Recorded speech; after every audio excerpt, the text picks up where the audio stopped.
At the end of the day, I'd like for us to run a small program. It may be the one that's listed or may not be. We'll just go through and enter a very simple program right there. So, matter of fact, it probably won't be the one that they've got. I'll probably just add 3 numbers or something that there. So, but let's just kind of go through here and pick up here slideshow from current slide. Okay, Moore's Law is one of these things you don't have to memorize. It won't be on any exam. But Moore's Law basically says that, and Gordon Moore was the president or one of the co-founders of Intel Corporation. And of course, Intel is a big player in the microprocessor world. They actually introduced the first microprocessor, the 4004, back in the 1970s.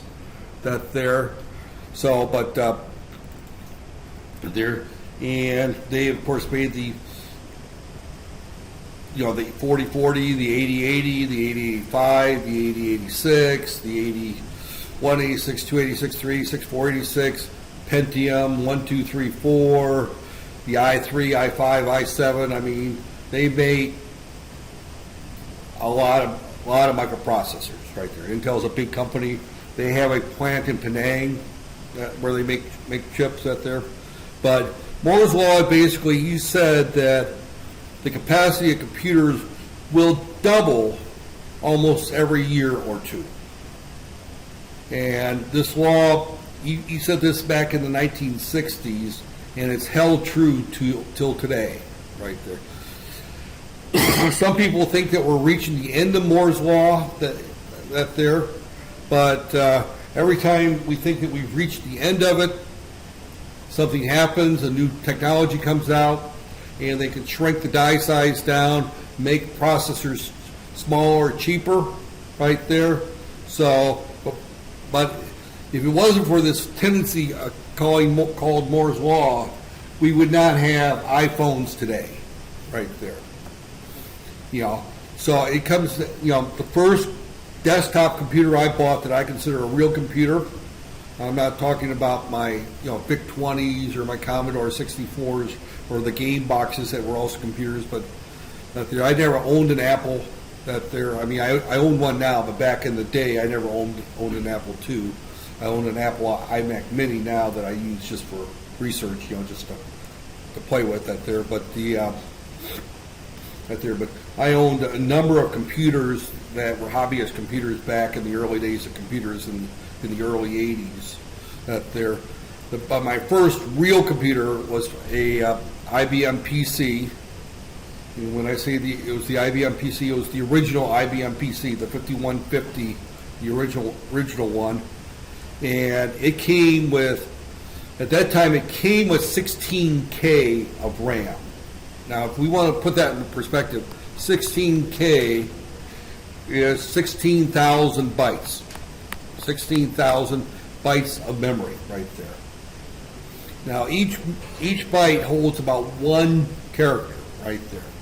So a page would be about 1,000. So I could put a Word document in there of about 16 pages. That's all the memory would hold right there. I expanded it up to 64K. At that time, the cost was roughly $1 or 64 for 1K. So to go from 16K to 48K, it cost me about $50 right there. That particular computer itself cost about $3,000 right there. Monitor, computer, printer, the basic setup, keyboard, mouse, right there. So, as a matter of fact, I'm not even sure if I had a mouse then. I may not have I think it did have, the early one had the trackball mouse out there. My current computer has got 32 gig of RAM, and 32 gig is 32,000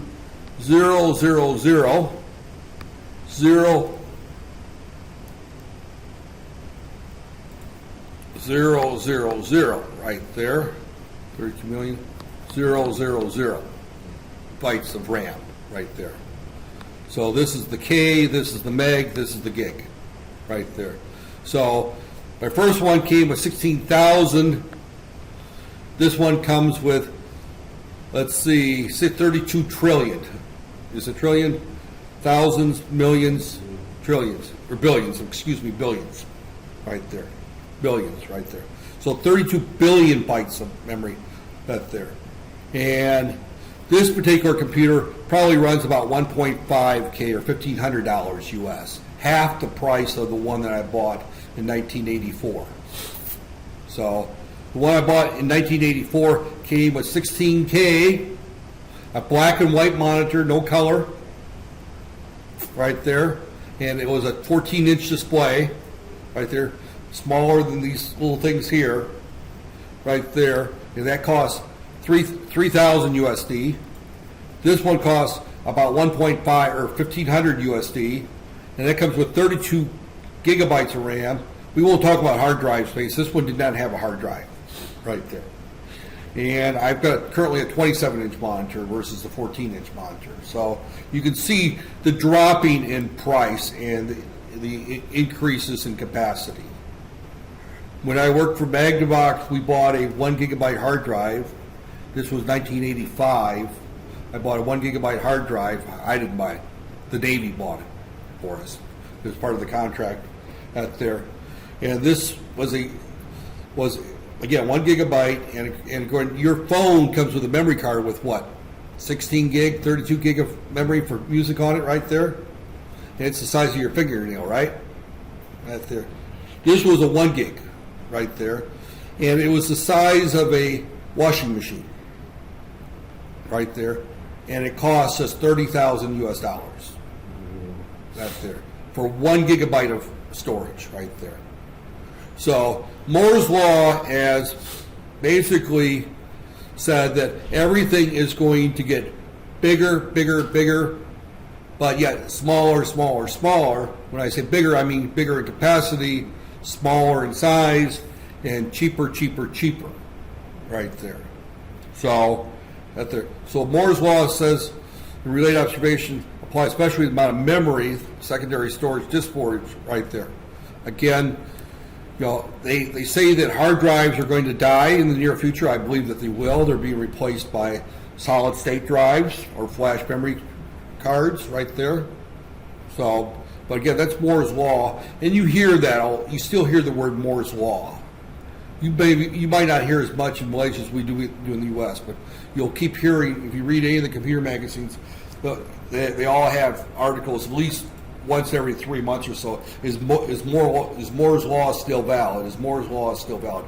You're talking about something a person said 40 years ago, 40 plus years ago, about he made a prediction of the computer industry, and it's still valid. Now I would say that this guy was a smart guy to be rich, but he is a smart guy and is very rich. I mean, he co-founded Intel, and Intel is one of the world's largest corporations around out there.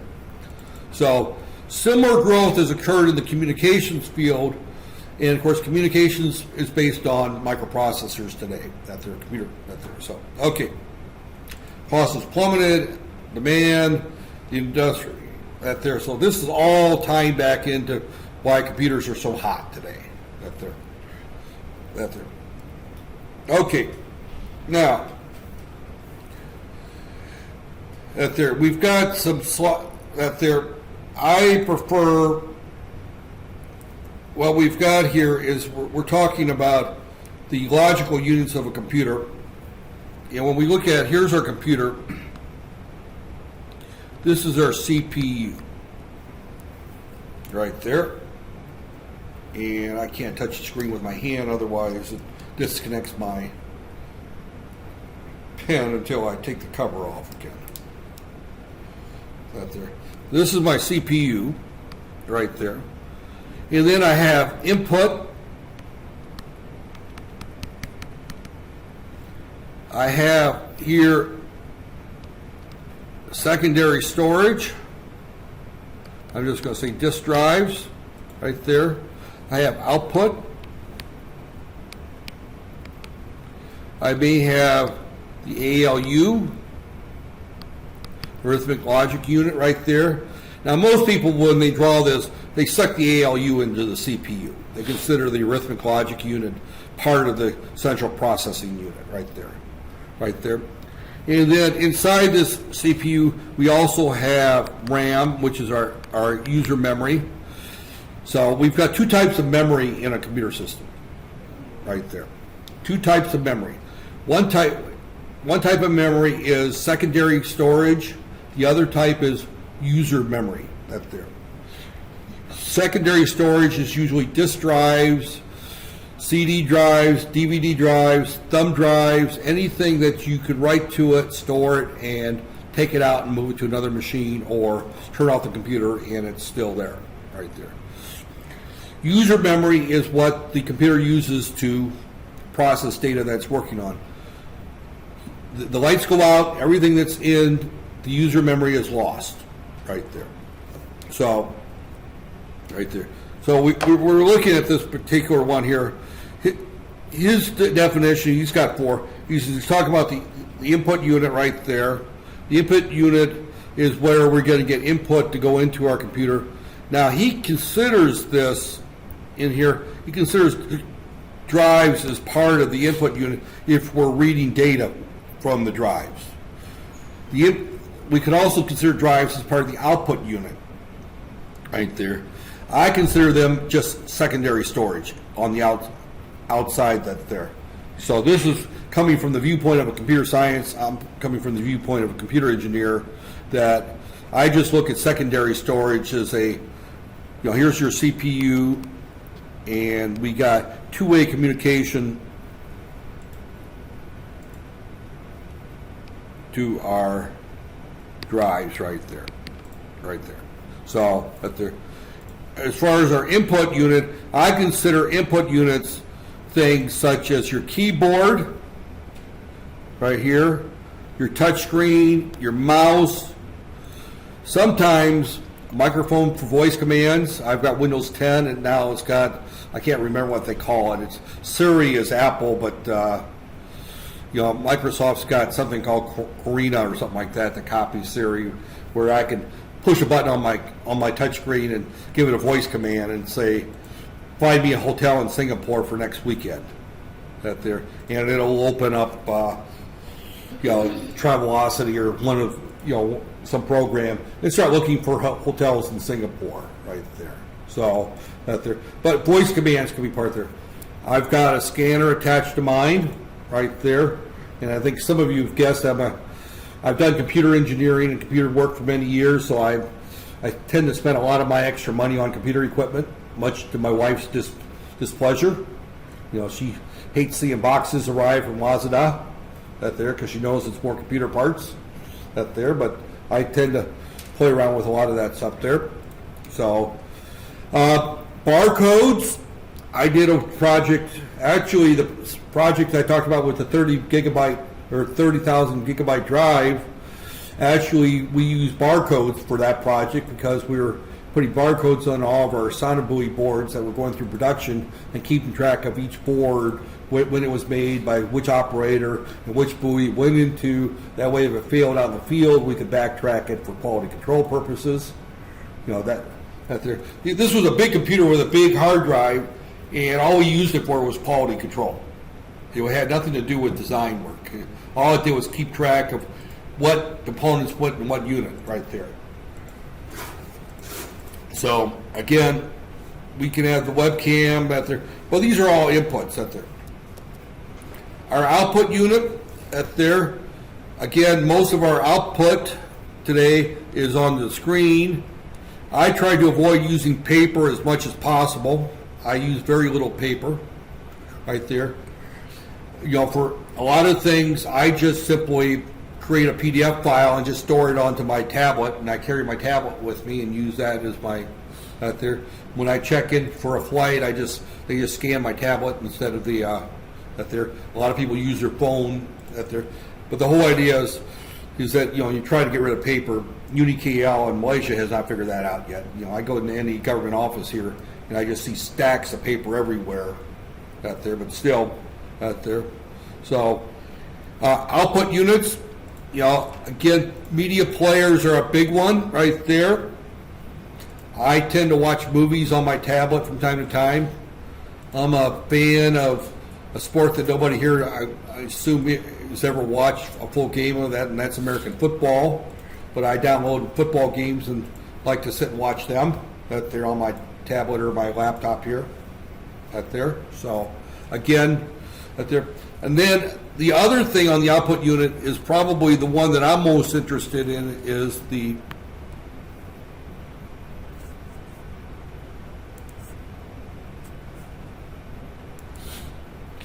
right here, is to control other devices such as robots and intelligent appliances. That's the embedded processor area. That's my area that I enjoy working with up there. So a lot of times something like a stepper motor that controls a robotic arm, a compressor that I turn on and off, such as in a freezer or refrigerator, those are considered output units right there. Is that there? Memory unit at there. This is the volatile memory right there. Main desktop computers contain as much as 16. Again, this slide is old because I already said that I've got 32 in mine at home.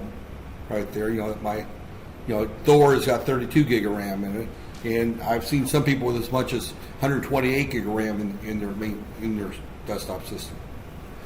You get up over 32. 32 is about as most as I can see putting into a unit that's going to be running a single operating system. Up there. One of the things that people do today in the development world, and we won't do it in this class, is they'll run virtual operating systems, and they may have 2 or 3 different virtual machines running on the same computer. That there, and they do that for testing. If I'm writing a particular application and I want to test it on Android 5, I run a window with Android 5. I run Windows with Android 6. I run another window with Windows 10. I run another window with Windows 8. So I've got 3 or 4 virtual machines running at the same time. Then you start needing a lot of memory right there. I know that my Mac back in the States I had 32 gig RAM in that because I ran 16 gig for the Mac side and 16 gig for the Windows side because I could toggle switch and go between Windows and Mac. Both were running simultaneously. But that's the memory. Now,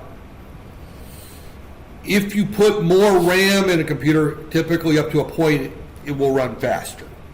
That there. Now, you reach a point in which it doesn't run any faster. Right there. The slide I like to look like is something like this right here. This is speed. This is the amount of RAM right here. We reach a point here, right here, is that once I get up to say 16 gig, for example, I see very little speed difference when I go up from 16 gig. That's about as much as you're got there. If you're encoding videos or editing photographs or doing something that's very intensive, you might see a little bit of a jump when you go to 32, right there. Now, if it's the average user who's surfing the web, Excel documents, 8 gig is probably more than adequate right there. But if you're down here in the 4 gig range, then you will definitely see a speed difference when you go from 4 to 8. Depending on what you're doing, you may see a difference when you go from 8 to 16. And you really have to be doing something special if you go from 16 to 32. In my case, it's editing, or it's encoding videos out there. That's the only place I see a speed difference. If I'm not encoding videos, I don't see any speed difference between this machine running 8 gig and Thor running 32 gig right there. So, right there. Now, hard drive space is just how many files you can store right there. You will never speed a computer up by adding more hard drive space right there.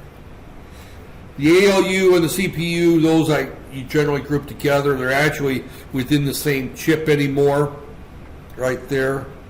So, but it's usually implemented as part of the CPU right there. This is the i5, the i7, i3 processor or the AMD whatever processor. That's the chip that drives the computer right there. So when you build a computer, and I'll bring in next week, I'll bring down a motherboard and kind of tear it apart and show you the various pieces right there. I forgot to grab it on the way down here. But you can see the CPU on it, you can see the RAM in it, you can see the video cards, and you can see all the various parts that there. Okay. And then the last one I've already talked about is your hard drive right there. Typical hard drives can hold up to, again, very dated, 2 terabytes. I think you can buy an 8 terabyte drive now. I'm sure I've seen the 8 terabytes. I've got a 5 terabyte in my system that there I bought recently. So, and I think they go up to 8 terabytes that there. But I've been told from some of the techs that there is that you get up much over 4 terabytes, heat gets to be a problem out there. So, and I remember way back in the dark ages working with a guy. He was a full professor of computer engineering, electrical and computer engineering in my department out there. And I remember going to Harry. His name was Harry Gates. I bought some computers for one of our labs. I bought 10 IBM PCs, and they were some of the early ones, and I put in 30 megabyte hard drives in them. You know, these are 30 megabytes, not 30 gigabytes, not 2 terabytes. These were 30 megabyte drives. Not very big drives by today's standards. They're tiny drives right there. I mean, in fact, I don't think you can buy anything in the megabyte range right there. Thumb drives, I think the smallest thumb drive out there is what, 4 gig? Right there. You know, 4 gig is considerably larger than, you know, this 30 gigabyte or 30 megabyte right there. You know, I remember Harry getting very angry with me in a department meeting. I mean, he was ready to have me, you know, fired, taken out and shot or something. I mean, he was just furious because no one could ever come up with enough stuff to fill up 30 megabytes. Nobody could ever fill up 30 megabytes. You couldn't do it. And I've got a 5 terabyte drive that's in the red right now with various videos that I've recorded over the years out there. So I mean, we managed to keep expanding the amount of stuff we store right there. You know, I remember when the first IBM PC that I had didn't have a hard drive. It had a 160K floppy disk. And we thought that was great if we could put 2 of them on the same machine. That way you didn't have to move floppies in and out right there. We thought that was just great right there. So okay, enough on that there. Now some more boring stuff. You know, we're going through all the boring stuff toward the beginning of it. Data hierarchy. I am going to skip through this fairly quickly, but it is important that there. When we look at right here, we have this hierarchy of data. The word letter J is a byte. It's 8 characters. It's represented by 8 bits right here, which is called a byte. So our lowest level is a bit, then a byte. Then the word Judy, we assume that this is a name. I'm going to say favorite color. Right there. Right there. And then some other fields right there. So this is called a record. Right there. So you could generate a record for a student. That's there. So I'm just going to make up a name for this. Show me your name is Adam. Right there.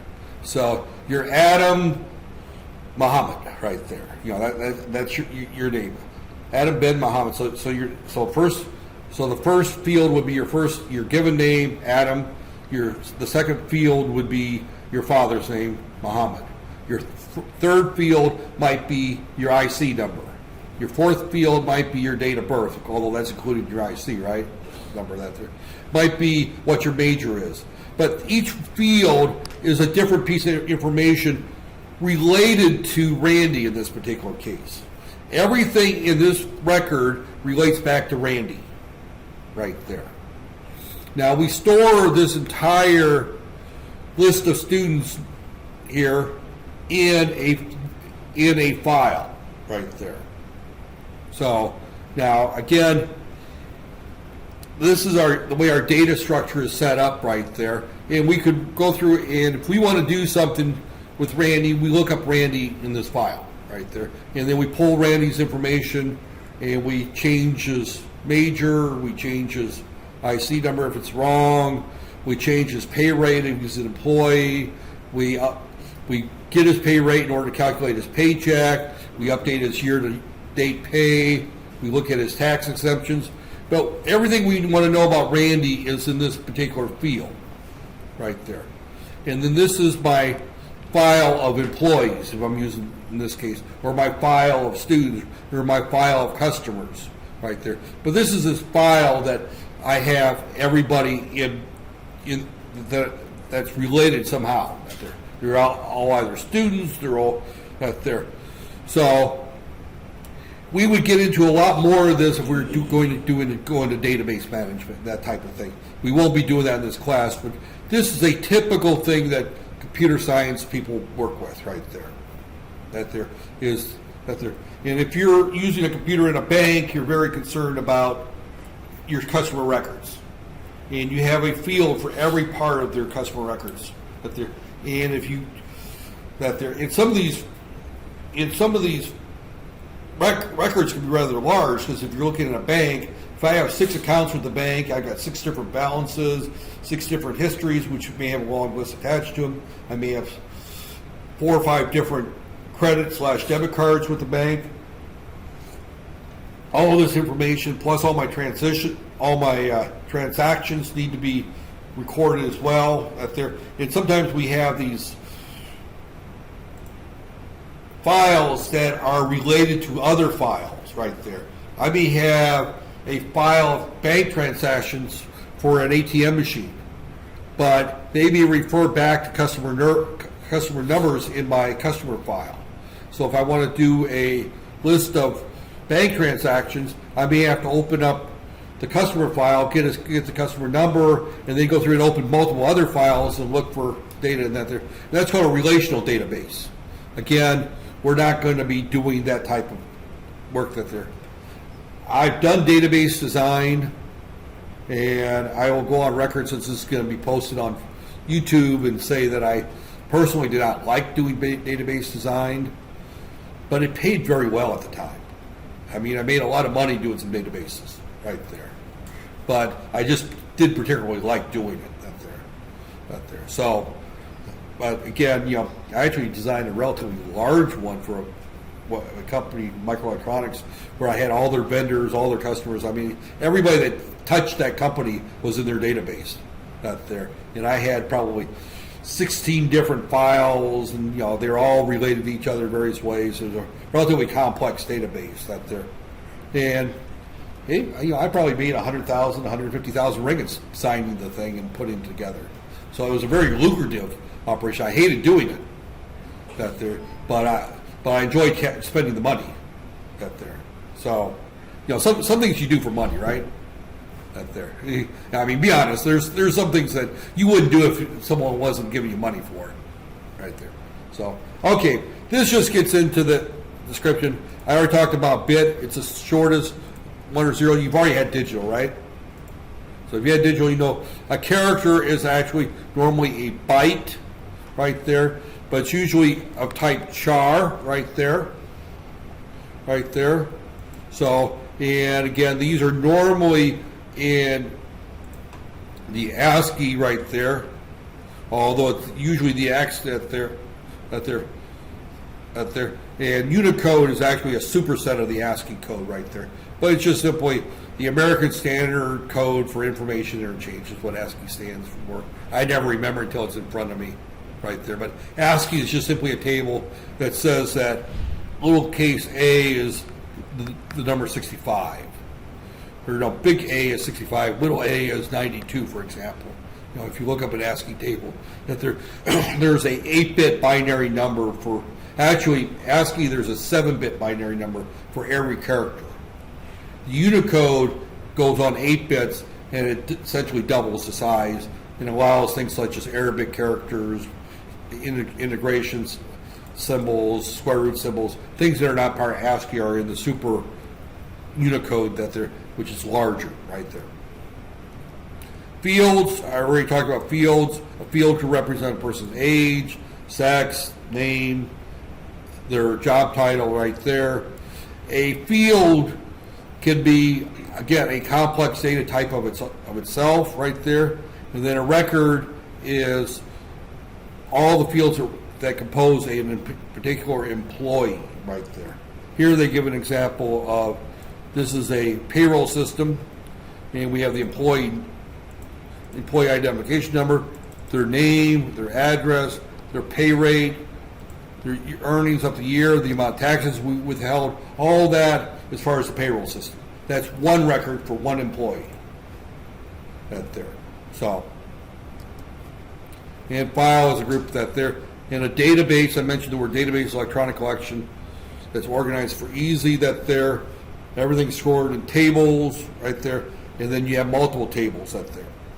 So again, this is introduced. We won't talk about it anymore in this class. That there. We've introduced the subject of data hierarchy and how things are done. Engineers typically don't do much with databases. Right there. This is a book written for general purpose C programmers. So some people that use this book will probably do database programming. Now, having said that, I'm an engineer and I've ended up designing databases. So you never know what you're going to end up doing when you get that real job. You have no idea what you're going to do.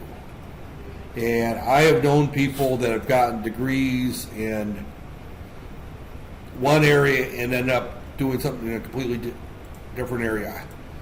I know a mechanical engineer that started off designing axles, and then he found he was halfway decent at programming, so he's writing some scientific programming for the company, and he ended up being in charge of the computer and data processing department at the company he was at.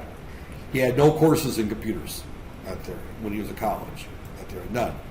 He took college back, but computer programming wasn't a required course. He probably took slide rule out there, and he ended up going in the computer area. Then you got people who completely switch fields.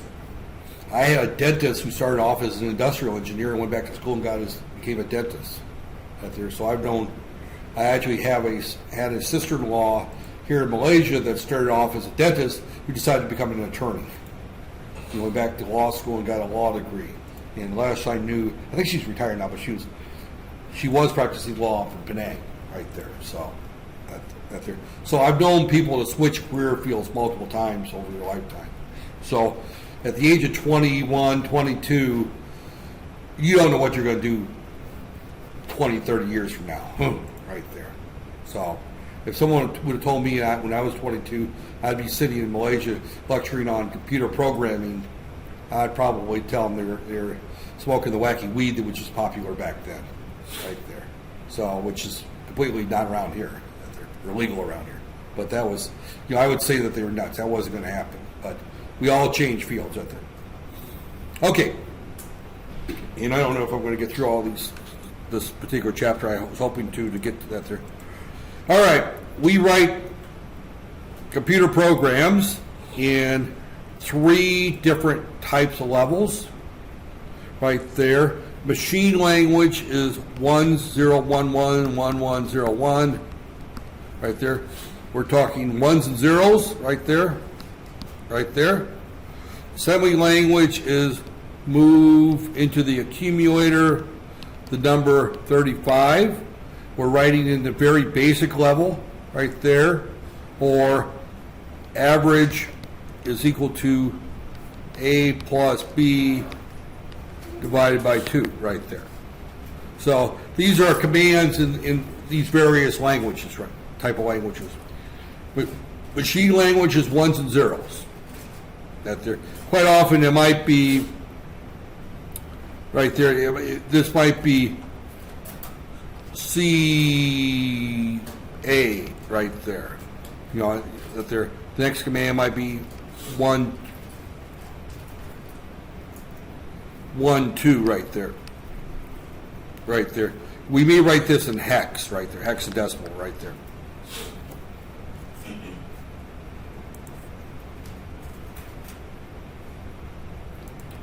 We may write this in hex right there. Or it can be written in binary. It's stored in binary in the computer. We had one of the early computers that we had, you know, and we bought it just for fun to play with. That there, it was an old Altar 8800 right there. I think it was 8800, it might have been 8000, doesn't matter. That there, but we would actually have to toggle 8 switches that hit load, 8 switches that hit load, 8 switches that hit load. And we would actually program it in binary. And then once we wrote our program, we would put in our start address and hit go, and it would run the program in machine language right there. Not very usable, but it was a way to learn computers right there. You know, when computers were first coming around, that there. So that there, when I was a young student, sitting where you're sitting, my first microprocessor class was on the 8085 Intel, and we programmed it by putting in the hexadecimal machine codes in. CA, enter. 12, enter. 3B, enter. 4C, enter. 1000, go, right there. And we would put it in hex. It was better than binary, that there. Assembly language, we would write it at the lowest level, that there. And assembler, what an assembler does is it takes our assembly language and converts it into machine code, right there. And whenever you have, you know, here's an assembly language program, ASM, right there, and it goes through an assembler, or right there, and what comes out of that is machine code, right there, right there. Goes through the assembler, and that's a 1-for-1, right there. There's no interpreting it. In other words, if I give the instruction, move into the accumulator,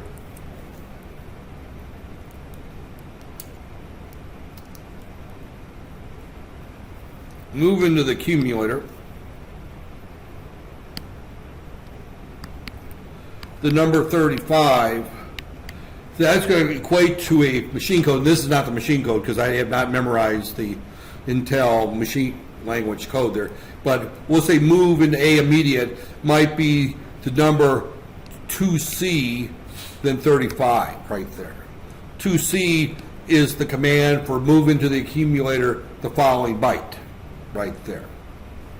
So when I was a young student, we would actually write all of our code in assembly language, and then we would sit down with a little card that had all the assembly language instructions and write machine code out, and then we would sit at our trainer board and enter our machine code byte by byte, and then test our code. A pain in the neck, to be honest with you. Major pain in the neck, right there. Nowadays, you would write the machine code and you would run it through the assembler, and the assembler will then, you know, convert the machine code for you. This operation, going from move A number immediate 35 to 2C 35, is done automatically by the computer right there. The assembler does that. Back in the old days, there was no assembler. The assembler was the programmer right there. So, right there. The last one is a high-level language. High-level languages look a lot like C or English. This happens to be a C command.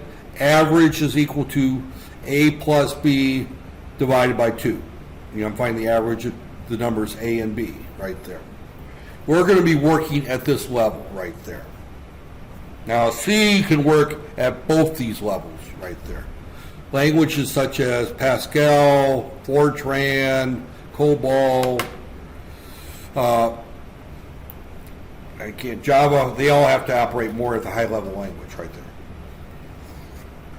So, again, what happens at their high level languages are can be interpreted, and that creates problems for us once in a while, because there is more than one way to translate something from a high-level machine language to, or a high-level programming language to assembly language and on into machine language.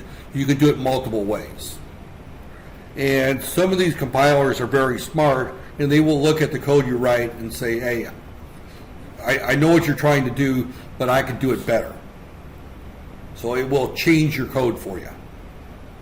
So what you think it's going to do when you look at it on the debugger in assembly language, it's not the code you think you wrote. It completely changed it. Sometimes it will just rip entire pieces out. It says, you don't need this code. Just pull it right out, right there. You don't need this variable, just get rid of it, right there. And sometimes you have to fool it to keep that stuff in, right there.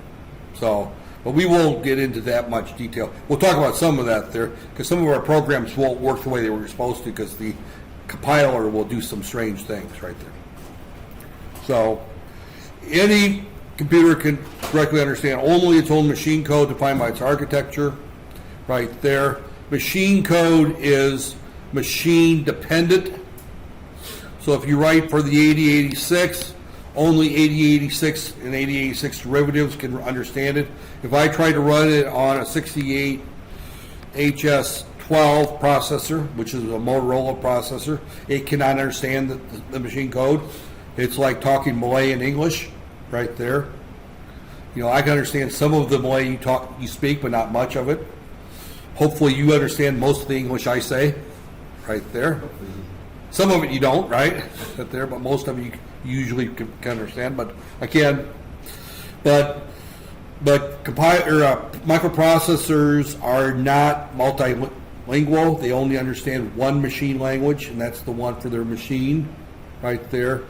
And it varies sometimes from manufacturer to manufacturer. The machine language for the Intel 8051 is different than the machine language for the Intel 8086 family, right there. Usually within a single family they stay the same. Now, the machine language for the 8051 for Silicon Labs and the 8051 for Intel or 8051 by Philips is typically the same, right there. So it's the family that makes the difference. The ARM processor, there's probably 20 different companies that make ARM processors. The machine language is pretty much the same for anything in the ARM family of a certain generation of ARM processors, right there. So, assembly language, English-like abbreviations, right there. They're called assembler, right there. High-level language, right there. Speed up program, further high-level language instruct, right there. Substantial task. Now, this is a questionable mark right there. Allow you to write instructions that look more like everyday English and contain commonly used mathematical expression. That's a question mark in how much it looks like English and how much it doesn't. But you'll notice that the key thing there is that English is not your native language. So now you're trying to learn how to write computer programs in a language that's based on a language that you're not inherently, familiar with using it on an everyday basis. That's there. So this is one of the reasons why non-English speaking programmers have trouble at first. That's there. Once they pick up that there. Now, computer programming language is a subset of English. That there. It's not a very large set of English. It's only got probably 30 or 40 keywords. And the syntax is nothing like English. It's more of an early stumbling block than a long-term stumbling block when we look at English ability. So, all right, compiling compiling will take a high level into machine language right there. So it actually goes through a compiler, and what comes out of the compiler is you will have a .cpp, which is a C++ program, and what will come out is a .exe, which is an executable program in machine language right there. So and that's the process. Dev-C or Visual Studio is a compiler right there. Compilers are more efficient than interpreters because interpreters will read each line one at a time and execute that line one at a time right there. So it takes longer for an interpreted language to run. MATLAB is an interpreted, when we get into MATLAB, that's an interpreted language, and we write scripts for it right there. So they're processed by interpreters. JavaScript is an interpreter right there. The reason we use scripting languages in many cases is we don't know what hardware we're going to be running this on. So if I run it through a compiler and specify specifically that this is going to run on a Windows machine, or this is going to run on an iMac machine, or this is going to run on an Android, I'm going to create code that's interpreted and run by that particular processor and operating system right there. Scripting language means that I can have a web browser that has an interpreter that can read JavaScript and execute programs written in Java within the browser. Now, there are some issues with Java in terms of security, same thing with PHP, but they're definitely slower out there. So, and this just says what I already said about interpreters that they're in internet scripting right there. Okay. And how am I on time? I think I'm in good shape time-wise. Oh yeah, I'm in good shape. As long as my throat hangs up. Holds up there. Okay. C++. C evolved from C++ evolved from C, was developed by Dennis Ritchie at Bell Labs. I talked about Bell Labs last time a little bit. I interviewed with them up in Chicago at there. So, but it's been around since the early 80s at there.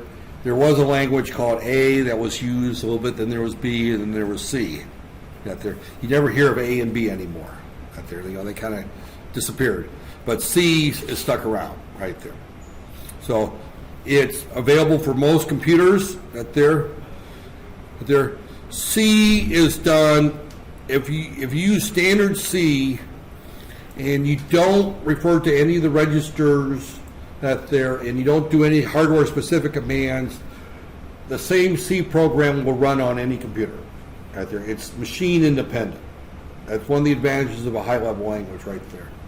Now if you're in the embedded world and you're writing stuff where you're talking to registers and setting up clocks and setting up interrupts and stuff like that, then of course you're getting into that low level, high level stuff that there. But C is hardware independent at its root. So it's possible to write C programs that are portable to most computers right there. So again, there are many variations of C right there. Up there. I will talk about the ANSI that there. C11 is the latest standard. I have no idea what the difference between the latest standard and the newest standard is that there, and I could care less that right there about these standards. That there. But C is more consistent with C++. The major difference is that C is starting to look like C++. Right there. One of the reasons I'm starting to use C++ in this class versus standard C right there. C++ was developed in '79. It really didn't take off much until the last 5 or 6 years right there. Provides a number of features that, quote, spruces up. I like that term, spruce up. That's a technical term, right? Makes it look fancier right there. But the main thing is it allows object-oriented programming. A lot of hardcore programmers, including myself, took one look at C++ in the 80s, that there in the 90s when it was coming out, and just said, yeah, it'll never take off. It'll never take off. Why do you need to go through all that overhead? Why do you it just doesn't make sense that there. It's a lot of extra work to do the same thing. And I sometimes still feel that way, but unfortunately that's where the industry is going. And even though I'm an old guy and I want to play old man and stay with the way that things were 30 years ago, I have move with the times. Right there. But the most important thing is it comes up with this idea of object-oriented programming right there. And I do not think in terms of object-oriented programming yet. Maybe by the time I'm done this semester, I might start moving in that direction right there. Okay. C++ consists of classes and functions right there. We will write our own functions. We'll use standard functions within the C library. We will develop our own classes. We'll use classes from that. A class is a particular, and we'll talk about this in more detail later on, but a class is like, you can have a class called automobiles. And inside the class of automobiles, you can have sedans, you can have vans, you could have sports cars, you can have different types of subclasses right there. And then inside each subclass, you can have different models. And inside of a particular model, you can have components such as transmissions and engines and all that stuff.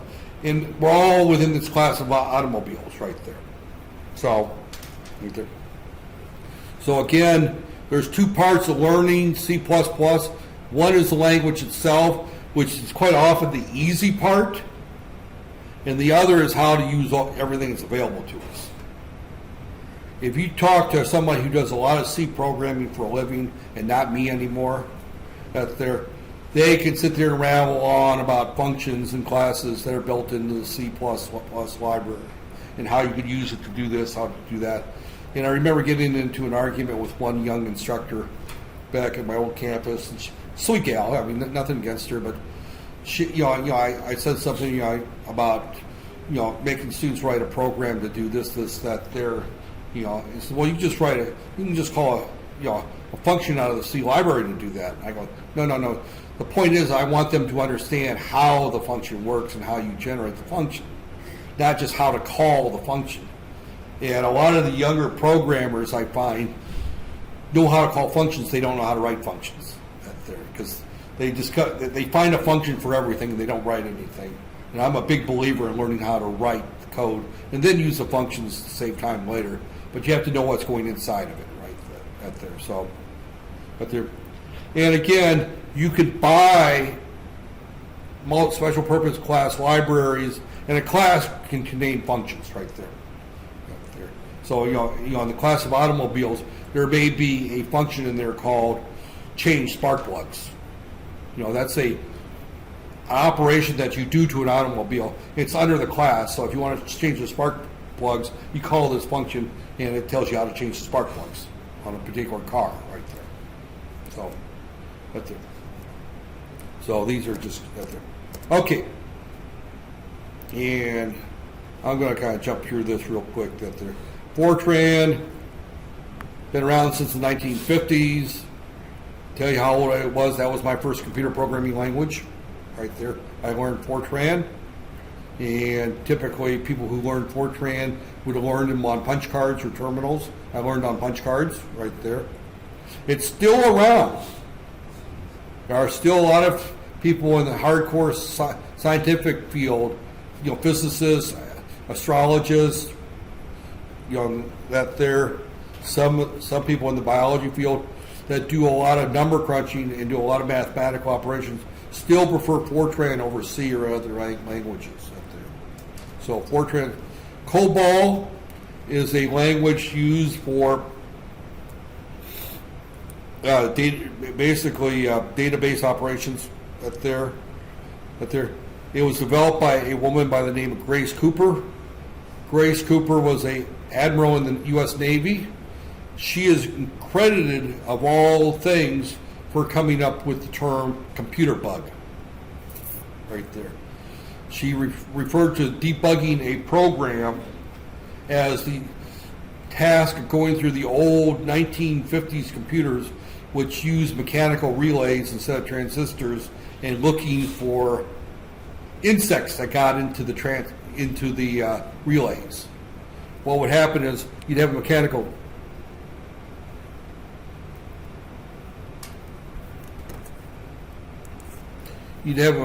relay right here, and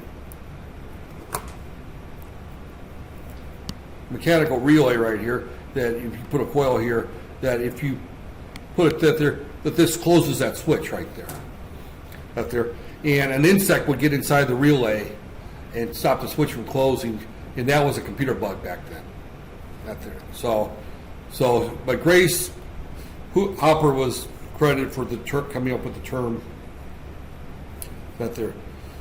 Pascal was probably the first computer language that I understood. I took Fortran back when I was a young freshman in college, at Purdue. But there I took Engineering 100, which was Fortran, and I could write 10 or 15 line programs, and they could do a few things, but not much. That there. I took Pascal a few years later, and actually learned how to program with it. And really, that's when I got bugged to that there. The interesting thing about Pascal is that it introduced structured programming, which we still use, a disciplined way of writing programs, that they're clearer and easier to test and debug. And one of the most interesting things was it was designed for teaching. Pascal was never intended to be used as a real computer language. It was designed to be used in classroom to teach people how to program. And people like myself learned how to use it, fell in love with the language, thought it was a lot easier to work with than Fortran, and used it for doing real work instead of Fortran. I threw Fortran under the bus. I didn't want to see Fortran ever again. I used Pascal from then on. Ada, Pascal was a nice language. Everybody thought it was great. So I'll leave it to the U.S. government to screw it up. That's there. And since Ada was such a popular language in colleges, the Department of Defense decided that it needed its own language, and it wanted everything to be done with one language. That there. The Department of Defense bought a lot of things, in terms of programming, at that time. And I worked for Magnavox during the period where Ada was starting to come out. That there. So Magnavox was a defense contractor. We made various things for the Navy mostly, but some things for the Army. That there. But everything we did had to be done with Ada. Which was all right because I fell in love with Pascal So when Ada started being shoved down our throats, all right, it was very similar to Pascal. It was easy to make the transition. We found out that some things didn't work very well on that there, but Ada was one of those languages. Pretty much nobody uses Ada in the world except for U.S. defense contractors, right there. Which is a big field, by the way. I mean, that's a big area. The U.S. Department of Defense is a heavyweight when it comes to the computer industry. That there. BASIC, that there. Developed in the 60s to teach children predominantly how to program, right there. Many of its latest versions. BASIC is probably the most popular language for many things today. Out there. So. And then C, we've already talked about an Object-C, which is actually a first generation C++ right there. Then Java, Visual Basic right there, that they're introduced at there. Visual Basic is really the most popular right there. C# at there, which is another version of C at there. So PHP, Perl, these are all web-based. Python actually is catching on because it's very popular for a lot of the ARM processing in the Arduino and the Raspberry Pi right there. So it's that there. And JavaScript for web processing. Ruby on Rails, I have no idea what Ruby on Rails is. That's a new one. I have that there. And I am not even going to worry about what Ruby on Rails is. Even the name sounds funky. That there's Scala, that kind of went away. That there. Out there. Okay, objects that there, and I don't think we're going to get to our first example program today. Looks like I'm going to run out of throat there. But objects right there, they get into that there.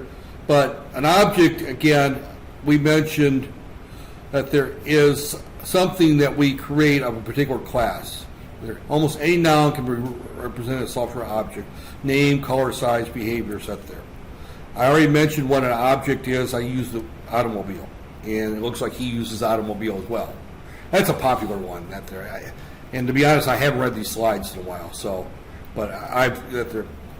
So you've got certain things you do with an automobile. You want to drive it, go faster. That there.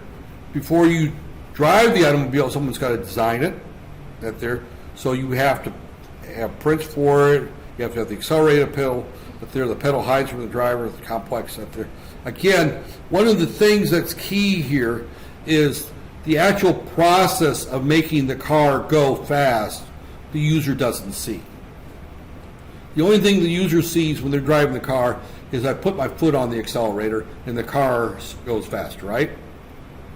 It doesn't see that when I put my foot on the accelerator, it sends an electronic signal to the fuel pump to increase the amount of fuel. It sends another signal to the computer to tell it to adjust the timing for higher RPMs. It doesn't do all that. It may tell the transmission to downshift because it needs more horsepower to go up the hill. But all kinds of things are happening behind the scenes right there. And that's the whole idea of object-oriented programming. It's that you hide the details from the user right there. They're buried within the object right there. So again, the idea there is people with little or no knowledge of how engines, braking can drive a car easily right there. My lovely wife has no idea what an internal combustion engine looks like on the inside. She has no idea what a fuel pump looks like. She has no idea how a brake works. But she could drive a car, right? Because all those internal things are hidden from her right there. So the completed car has an actual accelerator pedal to make it faster. So we've got member functions in the class. Again, we have, if we're writing code, we have a function that does something, and we call that function, but we don't know what's in the function. We don't care what's in the function. It's all hidden right there. So C++, we create a program unit called a class to house all the member functions that perform what that class is supposed to do. So when we write a program, that program is actually a class right there. And a class is a similar concept right there. Whenever we build a new car, we have a new instance of this particular class right there. So each object is referred to as an instance right there. I have a car, it's one instance of a class. You have a car, it's another instance. Now the two cars may be different because they have different properties. Quite often we'll talk about, I'll use the term properties because property was the old term before that they get that there. Your car might be a Jaguar sports coupe. My car might be a Purdue of Canchel right there. Well, in the U.S., the faculty all drove old cars and the students all drove new cars. Actually, you know who drove the best cars on the lot at my old university? It wasn't the dean, it wasn't the president, it wasn't the professors. No, it wasn't the students. It was the secretaries. All the clerical workers seem to have really nice cars, and all the PhD level, research-oriented professors all drove these old beaters out there because they didn't care. But the secretaries always had the nicest cars. I can never figure that out. Why is it I'm driving this old minivan, a 10-year-old minivan, and my secretary who's working for me is driving this little Audi A2 right there. I think she had an A3. She's got this really nice little Audi sports coupe, and here I am driving this, this middle-aged, minivan that there. But just kind of an interesting note that there. So, all right. Okay, we can reuse things that there many times. Again, we'll get into more detail that there. Reuse, again, more reliable and effective because we could go through testing and debugging. And again, We can interchange classes, right there, usable classes up there. And this is all part of this high-level programming. We probably won't use much of that in this class. Again, you can send messages out there. That's it there. When you press the gas, you tell it to go faster right there. Okay, attributes. I will use the term properties instead of attributes. An attribute might be the color, the amount of gas in the car, its current speed. There's various things about that car right there. So attributes are part of its design. Every car has its own attributes right there. So again, we can measure how much gas is in the car. You look at the gas gauge, it tells you how much gas is in the car. Not very accurately. I've yet to see anybody build an accurate gas gauge but again, these are all things we can tell about a particular object. And an object is a class right there. So my Purdue also minivan, which is what I drive now, is, it is a member of the class vehicles or automobiles, and one of its attributes might be van. It may be 4 doors. It may be purple. It looks kind of like a dark blackish purple that there, whatever. So these are all attributes to that particular right there. So, and I'm just going to skip over that there. Classes encapsulates that there, information hiding that there. I talked about all that, and my throat's starting to say inheritance. I'm going to skip that. Right there. I think at this point I am going to call it. Actually,